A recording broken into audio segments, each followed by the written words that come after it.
नमस्कार, न्यूज और 3 PM में आपका स्वागत है। मैं हूं अनुपम मिश्रा। लखनऊ से सबसे पहले बात करते हैं बड़ी खबर की। विक्रम कोठारी की कस्टडी रिमांड पर फैसला सुरक्षित रख लिया गया है। 3:30 बजे सीबीआई की विशेष अदालत इस फैसले को सुनाएगी। विक्रम और राहुल कोठारी की रिमांड पर फैसला होगा। विक्रम और राहुल कोठारी करोड़ों रुपए का कर्ज न चुकाने के आरोपी हैं। बीओबी की शिकायत पर सीबीआई ने यहां पर कार्रवाई की थी। और बातचीत करने के लिए अनुराग हमारे संवाददाता इस वक्त हमारे साथ फोन लाइन पर जुड़ रहे हैं। अनुराग, क्या कुछ निकलकर सामने आ रहा है? जाहिर तौर पर 3:30 बजे फैसला सामने आ जाएगा। बिल्कुल, एक तरीके से हम कह सकते हैं कि सीबीआई को कस्टडी रिमांड जो मिलना तय हो गया है और जिस पर की सीबीआई की विशेष अदालत है 3:30 बजे फैसला सुनाएगी कि कितने दिन की उनको कस्टडी रिमांड मिलने जा रही है। विक्रम कोठारी और राहुल कोठारी आज यहाँ सीबीआई की विशेष अदालत में पेश हुए हैं और जो एविडेंस सीबीआई ने रखे हैं उसके आधार पर सीबीआई ने इस बात का भी जिक्र किया न्यायालय में कि आगे पूछताछ के लिए और आगे दस्तावेज निकालने के लिए कि ये इतना बड़ा बैंक करप्शन का एक इतना बड़ा फ्रॉड निकल के जो सामने आया है उसके लिए और एविडेंस जुटाने की जरूरत है। और जिस तरह से 3,695 करोड़ रुपए जिसके कर्जदार हैं कोठारी, तो वो पैसा कहाँ गया, कहाँ इन्वेस्ट किया गया, क्योंकि दस्तावेजों से अभी ये बात साफ नहीं हो पाई है। इसलिए सीबीआई को अभी और मोहलत चाहिए, मौका चाहिए। इसलिए सीबीआई ने डिमांड किया है और जिसको कि जो सीबीआई के विशेष अदालत के जज हैं उन्होंने मान लिया है। तो इस पर जो फैसला है वो 3:30 बजे के करीब आएगा। अनुराग, विक्रम कोठारी के वकील या फिर सीबीआई के वकीलों से आपकी कोई बात हो पाई है? क्या कुछ बता रहे हैं? देखिए, जिस तरीके से कोठारी के वकीलों की बात की जाए तो उनका सीधे कहना है कि सीबीआई के पास अभी इस तरह की कोई एविडेंस नहीं है। जिस तरीके से बात की जा रही है कि 3,695 करोड़ का जो पैसा है, जो कर्ज अदायगी कोठारी नहीं कर रहे हैं, जिसको लेकर के पूरा मामला जिस तरह से सीबीआई में गया, जाहिर तौर से जब कोई एविडेंस ही नहीं है तो किस आधार पर, क्योंकि जब उन्होंने कर्ज लिया था तो उसके लिए मॉर्गेज रखा गया था, बाकायदा बैंक में एफडीआर रखा गया, लेकिन इसको मानने की सीबीआई क्यों नहीं तैयार है? क्यों इनको फंसाने की कोशिश की जा रही है? ऐसे तमाम सवालात हैं जिस पर सीबीआई ने कहा है कि हमें अभी जरूरत है मौके की और जिस तरीके से अगर हमें मौका मिलता है तो हम एविडेंस भी और कलेक्ट कर सकेंगे। और जिस तरह से नीरव मोदी का केस रहा पूरे देश में। बहुत बहुत शुक्रिया अनुराग हमसे बातचीत करने के लिए और जानकारी देने के लिए। अनुराग हमारे संवाददाता इस बड़ी खबर पर हमें अपडेट दे रहे थे। बिहार के मुजफ्फरपुर के मीनापुर के धर्मपुर में स्कूल से वापस लौटते बच्चों पर कार का कहर देखने को मिला है। तेज रफ्तार कार ने 9 बच्चों की जान ले ली, जबकि 20 से ज्यादा बच्चे इस हादसे में घायल हुए हैं। इनको नजदीकी अस्पताल में भर्ती कराया गया है। शुरुआती उपचार के बाद गंभीर रूप से घायल बच्चों को SKMCH में भर्ती कराया गया, जहां घायल बच्चों का इलाज चल रहा है। इस हादसे पर सरकार ने दुख व्यक्त करते हुए मरने वाले बच्चों के परिजनों को 4-4 लाख रुपए की आर्थिक मदद की घोषणा की है।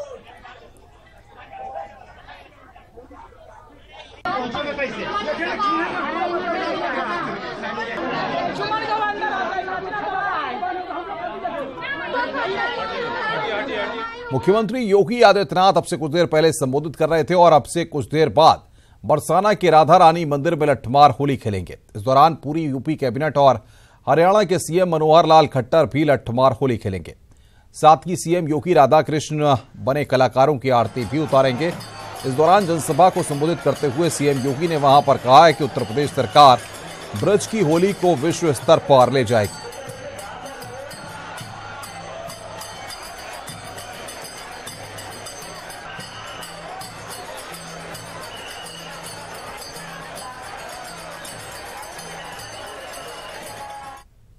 के बारे में मैं कहूं, कोई और कहे, मुझे लगता है कि यहाँ पे तो कण कण में लोग वृंदावन बिहारी लाल को देखते हैं, राधा रानी को देखते हैं।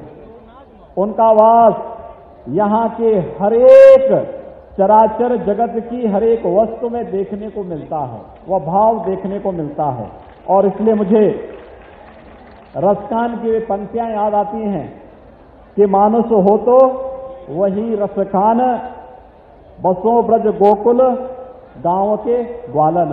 और मुझे लगता है कि यह ब्रजभूमि उसका उदाहरण है, जहां के एक एक कण में कृष्ण का वास देख करके एक रसखान भी कह उठता है कि मैं जैसे भी रहूं, लेकिन इस ब्रजभूमि से मेरा संबंध कभी विच्छेद न हो। और आप सौभाग्यशाली हैं कि ब्रजभूमि में पैदा होने का सौभाग्य भी आपको प्राप्त हुआ है और साथ ही साथ आप सबको इस ब्रजभूमि के रंगोत्सव के साथ जुड़ने का भी एक अवसर प्राप्त हुआ है। तो ब्रज होली के रंग में डूबा हुआ और योगी की होली को लेकर पूरे ब्रज में खुशी की लहर है।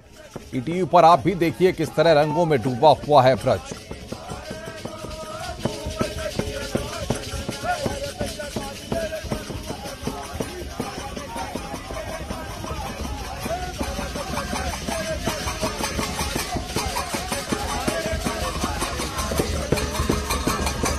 दरअसल जो लठमार होली होनी है उसके लिए जो जगह तय किया गया उसके ये घुसने का रास्ता है, इधर कुछ नहीं है। लेकिन अगर मैं पलटूं और दूसरी तरफ का आप नज़ारा देखेंगे तो आप समझ जाएंगे कि यहाँ क्या होने वाला है, किस तरीके का माहौल होने वाला है।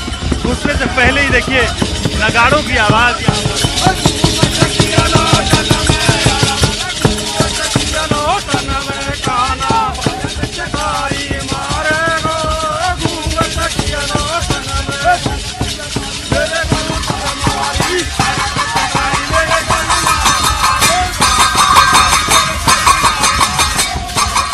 थाल मंजीरे नगाड़े एक तरफ और दूसरी तरफ भी एक टीम लगी हुई है, इनकी भी जरा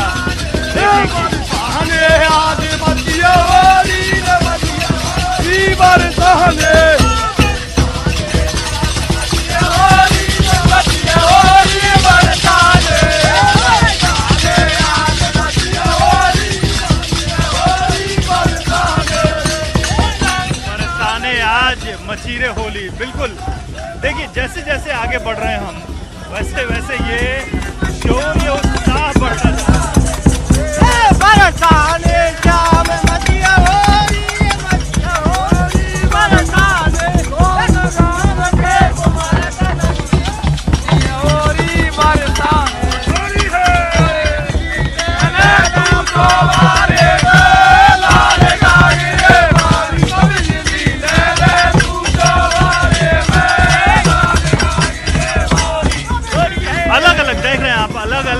बना के लोग होली के गीत गा रहे हैं, नगाड़े बजा रहे हैं।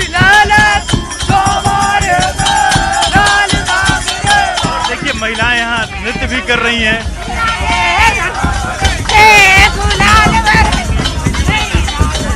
हर इंसान यहाँ अपने ही रंग में डूबा हुआ है। चलिए हम आगे बढ़ते हैं और आपको दिखाते हैं एक बहुत बड़ा नगाड़ा भी जा रहा है यहाँ पर और ये शायद मुख्य स्थल पे रखा जाएगा। जरा माहौल में और रंग घोलने के लिए ये सारी चीजें हैं और जो भी यहाँ आएगा निश्चित तौर पे वो मंत्रमुग्ध हो जाएगा। यहाँ जो माहौल है इससे निकल पाना, इसके तलिस्म से छूट पाना असंभव है।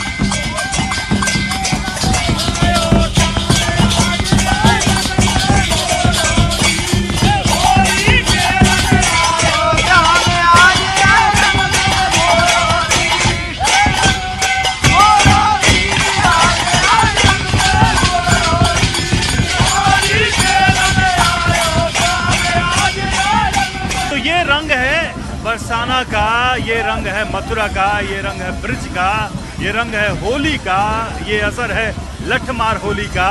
ये तमाम रंग यहाँ आज दिन भर होने वाले हैं। सदियों से परंपरा है लेकिन वो परंपरा आज भी कायम है, वो उत्साह उमंग आज भी कायम है। बरसाने का ये रंग दिन भर आपके स्क्रीन पर ईटीवी के माध्यम से हम पहुंचाते रहेंगे। कैमरामैन नरेश सैनी के साथ रवि मिश्रा, बरसाना। यहां रुकना एक ब्रेक के लिए, ब्रेक के बाद भी खबरों का सिलसिला जारी रहेगा।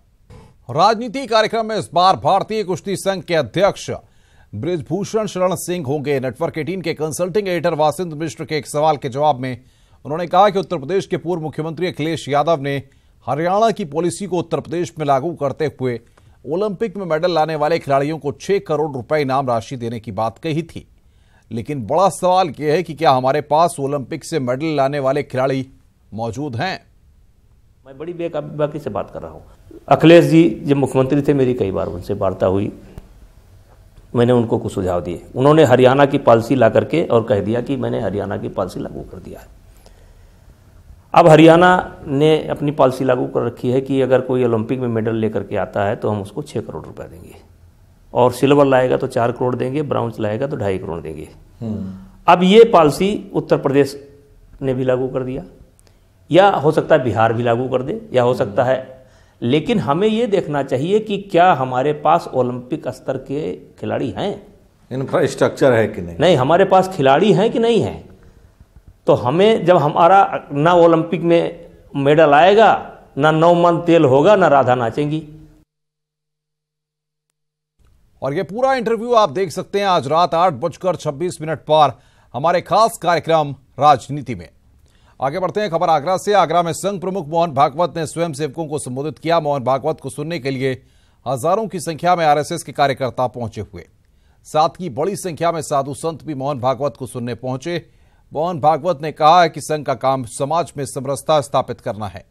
उन्होंने कहा कि दुनिया भारत की ओर बड़ी आशा से देख रही है, भारत की परंपरा में एकता है और सुख से जीना है तो आगे जाओ,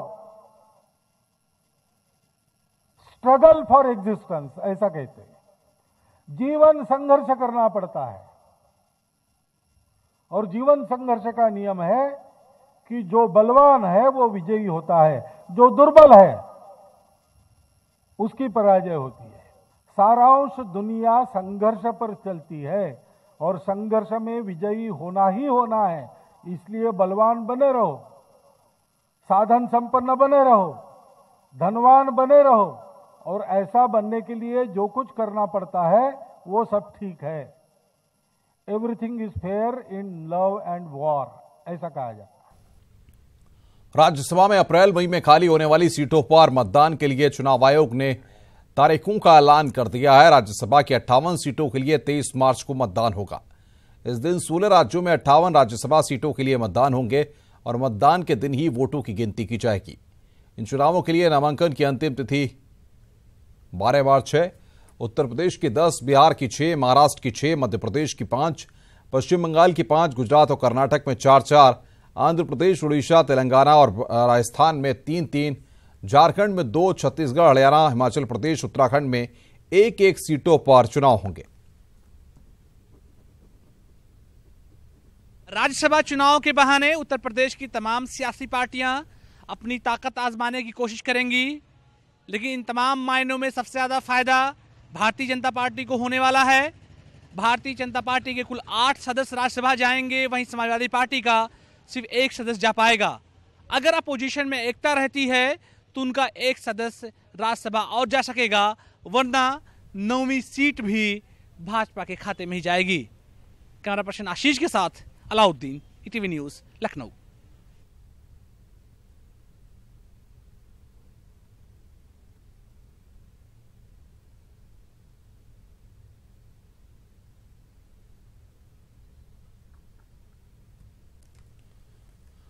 तो यहां पर यूपी की 10 और उत्तराखंड की 1 सीट पर राज्यसभा चुनाव का ऐलान किया गया है। अब देखना यहां पर क्या होगा कि अगर 9 राज्यसभा सांसदों का क्योंकि कार्यकाल समाप्त हो रहा है, मायावती के बाद 1 सीट खाली हुई थी, एक राज्यसभा की सीट, तो कुल मिलाकर 10 सीटें हैं और इसमें से 8 पर तो बीजेपी का माना जा रहा है कि पूरी तरह से भाजपा के खाते में जाएंगी, जबकि 1 समाजवादी पार्टी और 1 के बारे में अगर बात करें तो उसके लिए पूरे विपक्ष को कहीं ना कहीं एक होना होगा और समर्थन जुटाना पड़ेगा। उसके बाद यहां पर इस तरह से तस्वीर उभरती हुई नजर आएगी। उत्तर प्रदेश में 9 राज्यसभा सांसदों का कार्यकाल अप्रैल में खत्म हो रहा है, जबकि बीएसपी चीफ मायावती राज्यसभा से इस्तीफा दे चुकी हैं। इस लिहाज से प्रदेश से ऊपरी सदन के लिए 10 खाली सीटों के लिए मतदान होना है। इस मतदान में बीजेपी तो संख्या बल से मजबूत है, लेकिन विपक्ष को एकजुट होने की जरूरत होगी। उत्तर प्रदेश में ऊपरी सदन के लिए 10 खाली सीटों के लिए मतदान होना है। इसमें सत्ताधारी बीजेपी को सबसे ज्यादा सीटें मिलनी तय हैं, क्योंकि राज्यसभा के चुनाव में विधानसभा के सदस्य वोट डालते हैं, लेकिन बाकी सभी चुनाव से राज्यसभा की चुनाव प्रक्रिया अलग होती है। यूपी में 403 विधायक हैं और यहाँ से 10 राज्यसभा सदस्य का चुनाव होना है। इसलिए हर राज्यसभा सदस्य को कितने विधायकों को वोट चाहिए, ये तय करने के लिए कुल विधायकों की संख्या 10 सीट में 1 जोड़कर विभाजित किया जाता है, यानी 403/11 यानी 36। इसमें 1 जोड़ देने पर 37 हो जाता है, यानी यूपी में राज्यसभा की 1 सीट के लिए कम से कम 37 वोट की जरूरत होगी। इस लिहाज से यूपी विधानसभा में संख्या बल के मुताबिक 312 विधायकों वाली सत्ताधारी एनडीए को 10 में से 8 राज्यसभा सीटें मिलना तय है।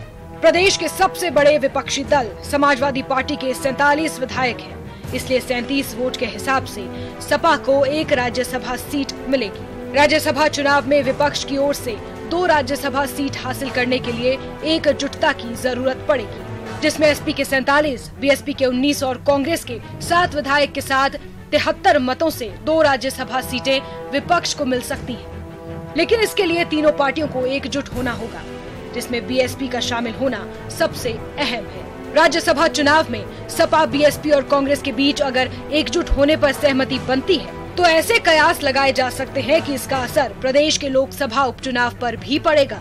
साथ ही विपक्ष की इस एकजुटता की कवायद को कारगर करने का मकसद आने वाले चुनावों में बीजेपी की चुनौती से निपटना भी है। Bureau report, ETV news. Greater Noida में आजकल हैंडीक्राफ्ट मेला लगा हुआ है। एक साथ हैंडीक्राफ्ट की इतनी सारी वैरायटी लोगों को खूब लुभा रही है। देखिए हमारी रिपोर्ट।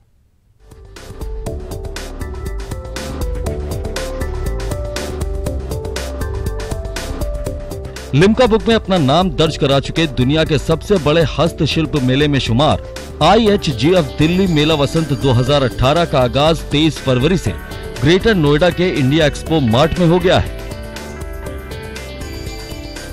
1,90,000 वर्ग मीटर एरिया में 3,106 निर्यातक अपने 2,000 से अधिक उत्पादों को दुनिया के सामने पेश कर रहे हैं। मैं हैंडीक्राफ्ट डिपार्टमेंट से हूँ, यहाँ मैं हैंडीक्राफ्ट के ही काम कर रही हूँ। कितनी डिमांड है इसकी मार्केट में, अंतर्राष्ट्रीय? इसकी तो बहुत सारी डिमांड है, इंटरनेशनल में भी, इंपोर्ट एक्सपोर्ट में बहुत डिमांड है इसकी।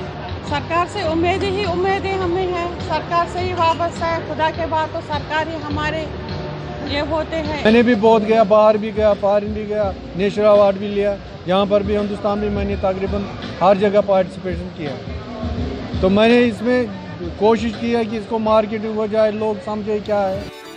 45वें हस्तशिल्प महामेले में 103 देशों से फॉरेन डेलीगेशन आ रहे हैं, जिनमें Argentina, Austria, Belgium, Brazil, Canada, Chile, चीन, Denmark, France, Germany, Greece, Holland, Hong Kong, Italy, Israel, Japan, Korea, Mexico, New Zealand, Norway, Oman, Switzerland और यूएसए आदि देशों के डेलीगेशन और बायर्स शामिल हैं। जहां तक अंतर्राष्ट्रीय मार्केट है, हमारा Kashmir handicraft is well known all over the world और काफ़ी डिमांड है। And again I would say because of the slump in the market, so but we are trying our best to revive the craft, our craft. मेले में पूर्वोत्तर हस्तशिल्प, जोधपुर और जम्मू कश्मीर की theme pavilion विदेशियों की खरीदारियों के लिए विशेष आकर्षण का केंद्र है। 5 दिवसीय हस्तशिल्प मेले में फैशन शो भी लोगों को खूब लुभा रहा है। Amit Singh, ETV news, greater Noida. इस बुलेटिन में फिलहाल इतना ही। उत्तर प्रदेश की खबरों को विस्तार से जानने के लिए news18up.com, जबकि उत्तराखंड की खबरों को विस्तार से जानने के लिए news18uk.com पर लॉगिन करना न भूलें। नमस्कार।